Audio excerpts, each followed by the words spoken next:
Astrological ലൈഫിലെ എല്ലാ മാന്യ പ്രേക്ഷകർക്കും ഗുരുജനങ്ങൾക്കും ബന്ധുമിത്രാദികൾക്കും 1000 നന്ദി നമസ്കാരം. ഞാൻ ഡോക്ടർ എം ഷിബു നാരായണൻ വെമ്പായം.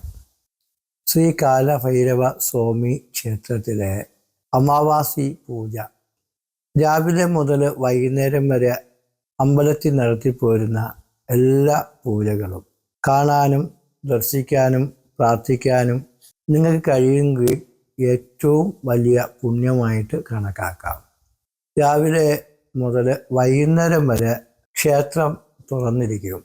രാവിലെ ഗണപതി ഹോമം, 10 മണിക്ക് മൃത്യുഞ്ജയ ഹോമം, 4 മണിക്ക് യമരാജ ഹോമം, അതേപോലെ രാവിലെ തന്നെ പിതൃക്കൾക്ക് ബലി, തിലോഹോമം മുതലായിരിക്കുന്ന പിതൃകർമ്മങ്ങൾ, വൈകുന്നേരം 5 മണിക്ക് ഭദ്രകാളി പൂജ, 6 മണി മുതൽ 7:30 മണി വരെ പാല്, തൈര്, വെണ്ണ, കളഭം, കുങ്കുമം, വാഗം, അതേപോലുള്ള വിശേഷമായിട്ടുള്ള ദ്രവ്യങ്ങളെ കൊണ്ടുള്ള അഭിഷേകങ്ങൾ, ഭക്തജനങ്ങൾ കാലഭൈരവ പൂജയ്ക്ക് തരുന്ന വഴിപാടനുസരിച്ചുള്ള കലശപൂജകൾ, നവകങ്ങൾ, പാല്, അതേപോലെ നമുക്ക് നെയ്യ്, കുങ്കുമം, മഞ്ഞൾ കുങ്കുമം മുതലായിരിക്കുന്ന ദ്രവ്യങ്ങളെ കൊണ്ടുള്ള അഭിഷേകങ്ങൾ, ഭസ്മാഭിഷേകം, പുഷ്പാഭിഷേകം, ദീപാരതി മുതലായിരിക്കുന്ന വലിയ വിപുലമായ ക്ഷേത്ര ചടങ്ങുകളും അഭിഷേകങ്ങളുമാണ് നടത്തുന്നത്. ഈ പൂജകൾ നടത്താൻ ആഗ്രഹിക്കുന്ന ഭക്തജനങ്ങൾ വാട്സപ്പിലേക്ക് നിങ്ങൾ മെസ്സേജുകൾ അയക്കണം. ധാരാളം ഭക്തജനങ്ങൾ സ്ഥിരമായിട്ട് ചെയ്യുന്നവരുണ്ട്. അപ്പോൾ അവർക്കൊക്കെ നല്ലതായ ഗുണങ്ങളുണ്ടെന്നുള്ള അഭിപ്രായങ്ങൾ ധാരാളം നമ്മളെ അറിയിക്കുന്നുണ്ട്. നിങ്ങളെപ്പോലുള്ള ഭക്തജനങ്ങളുടെ സഹകരണവും സേവനങ്ങളും സ്നേഹബന്ധങ്ങളും കൊണ്ട് മാത്രമാണ് ഈ ക്ഷേത്രം നല്ല രീതിയിൽ വളർന്നു വരുന്നത്.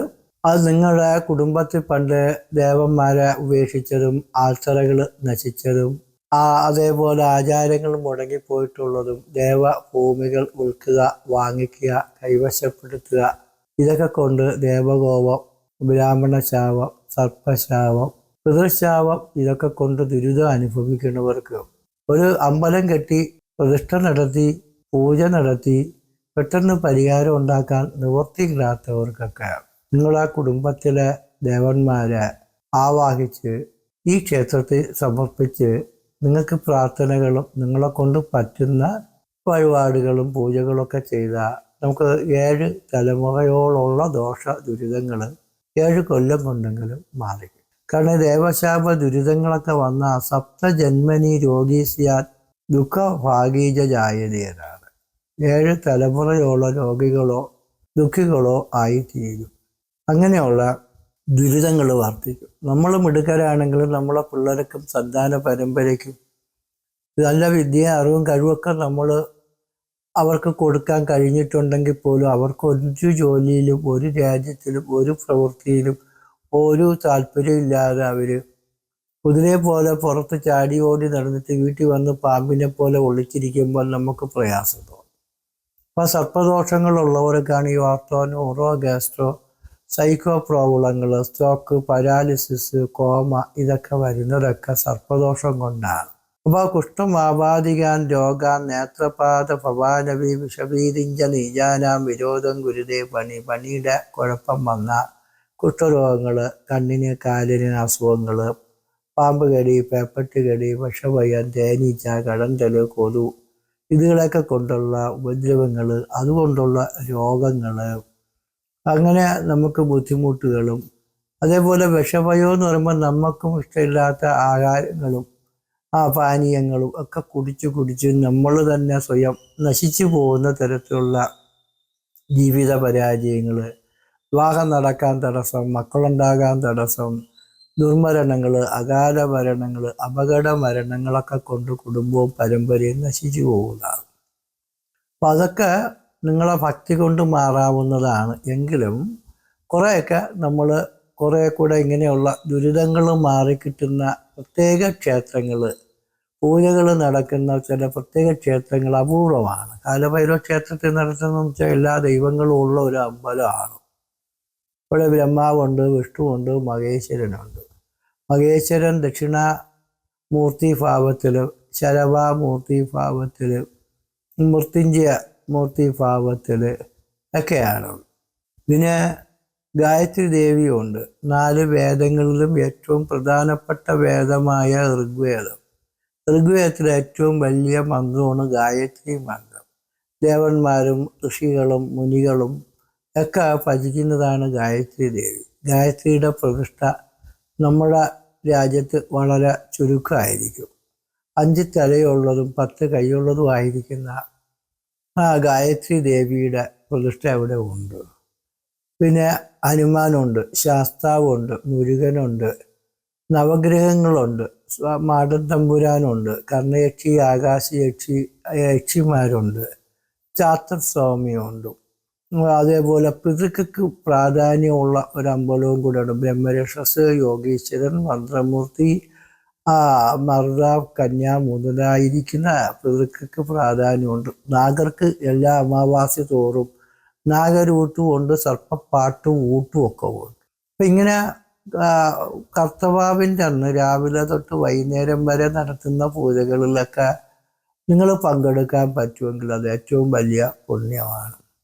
അപ്പം എല്ലാ ദോഷങ്ങളും മാറുന്നതിന് വേണ്ടി പഴയ കാലം മുതലേ പൂജിച്ചിരിക്കുന്ന അമ്പലമാണ്. പക്ഷെ ഇത് പുറലോകം അറിയപ്പെടാത്ത കാര്യം, പണ്ടത്തെ കാലത്ത് കുടുംബക്കാരും കുടുംബക്ഷേത്രമൊക്കെ ആയതുകൊണ്ട് വേറെ ആരുടെയും സഹായം ഇല്ലാതെ കുടുംബക്കാരുള്ളത് പോലെയൊക്കെ ചെയ്തു പോന്നിരുന്നതാണ്. അപ്പോൾ ഇത്രയും വലിയ വിപുലമായ പ്രതിഷ്ഠകളും സാന്നിധ്യങ്ങളും ഉള്ള ഒരു സ്ഥലത്ത് എല്ലാവരും വന്ന് തൊഴുത് പ്രാർത്ഥിച്ചു പോകുന്നത് അവർക്കും കൂടെ നല്ലത് വരുമെന്ന് പ്രതീക്ഷയോടുകൂടിയാണ് നിങ്ങളെ എല്ലാ കാര്യങ്ങളും അറിയിക്കുന്നത്. ഇന്നത്തെ കാലത്ത് നമുക്ക് പ്രാർത്ഥിക്കാൻ സമയമില്ല. നമ്മൾ അച്ഛനമ്മമാർ പ്രാർത്ഥിച്ചതിൻ്റെ പുണ്യം കൊണ്ടാണ് നമുക്ക് ജോലിയും പൈസയും അധികാരവും നേട്ടങ്ങളും സമ്പത്തും വിവാഹവും കുടുംബ സൗഖ്യവും ഒക്കെ നമുക്ക് കിട്ടിയിട്ടുള്ളൂ. പക്ഷെ നമ്മളെ പിള്ളേർക്ക് നല്ലത് വരണമെങ്കിൽ നമ്മൾ പ്രാർത്ഥിച്ചാലേ പറ്റൂ. പിള്ളേരും പ്രാർത്ഥിച്ചാലേ പറ്റൂ. അവരുടെ വിശപ്പിന് നമ്മൾ ആഹാരം കഴിച്ചെന്നും പറഞ്ഞുകൊണ്ട് അവരുടെ ആരോഗ്യത്തിന് മെച്ചം വരും. എങ്കിലും കുറച്ചൊക്കെ നമ്മൾ പറയണത് പിള്ളേരുടെ കാര്യം നമുക്ക് കുറച്ചൊക്കെ ചെയ്യാൻ പറ്റുന്നതൊക്കെ ഫലം കിട്ടുന്നതാണ്. പക്ഷെ എങ്കിലും മക്കളെ ഇപ്പോഴേ തന്നെ നമുക്ക് പഠിക്കാനും പഠിപ്പിക്കാനും പ്രാർത്ഥിക്കാനും ഏത് മതത്തിൽ വിശ്വസിച്ചാൽ ആ മതപരമായിട്ടുള്ള ആചാരാനുഷ്ഠാനങ്ങൾ നടത്താനും ഒക്കെ നമ്മൾ പ്രാർത്ഥിച്ച ഏറ്റവും നല്ലതായിട്ട് തന്നെ വരും. കാലഭൈരവ ക്ഷേത്രത്തിലെ ദർശനങ്ങളോ വഴിപാടുകളോ നടത്തുന്നതിന് താല്പര്യമുള്ള ഭക്തജനങ്ങൾ ഈ വാട്സപ്പിലേക്ക് മെസ്സേജുകൾ അയക്കുക. വിളിച്ച് ചോദിച്ചാൽ ചിലപ്പോൾ എപ്പോഴും കാളെടുക്കാൻ പറ്റൂല. എൻ്റെ പ്രേക്ഷകരോടും നിങ്ങളെല്ലാവരോടും എനിക്ക് സന്തോഷവും സ്നേഹവും ബഹുമാനവും ഇഷ്ടവും തന്നെ ഉണ്ട്.